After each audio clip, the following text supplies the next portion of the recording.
আজকাল বই আমার সাথে কেউ কালেকশন ভার্সেস করতে চায় না গায়। আচ্ছা একটা বুলাইন বেজ দিতেছে ওরা নেই তো। সাকিব ভাই আপনি কালেকশন ভার্সেস করে অনেকেরই হারাইছেন কিন্তু আমাকে জীবনে হারাইতে পারবেন না। আরে কি বলো ভাই, তোমার কি মাথা ঠিক আছে? তুমি জানো না আমি কালেকশন ভার্সেস এর কি? তো কি হইছে, আমি কি আপনাকে বই পাই নাকি?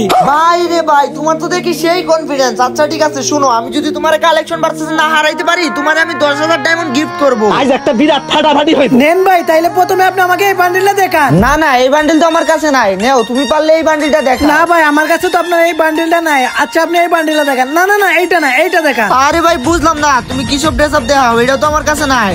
তুমি পারলে আমার এই বান্ডিলটা দেখাও দেখি। না না, এই বান্ডিল তো আমার কাছে নাই। কিন্তু ভাই আমি বুঝলাম না আপনি কি কালেকশন ভার্সেস কিং। আমি যে ড্রেস আপ দেখাই ওই ড্রেস আপ তো আপনি দেখাইতে পারেন না। আচ্ছা এবার তুমি কি ড্রেস আপ দেখাইবা দেখাও। যদি আমি না দেখাইতে পারি তাইলে তুমি হই। আচ্ছা নেন ভাই, পারলে আপনি এই বান্ডিলটা দেখান। হাই হাই রে, এই বান্ডিল তো আমার কাছে নাই। আমি তোমারে 10,000 ডায়মন্ড গিফট করতেছি। না ভাই, আমার ডায়মন্ড লাগবে না। আমি তো আপনার একজন সাবস্ক্রাইবার। আপনি শুধু আমাকে আপনার ফ্যামিলি থেকে ডিলিট করেন না। ও ভাই, তুমি তোমার মনটাই জিতে নিলা। Love you.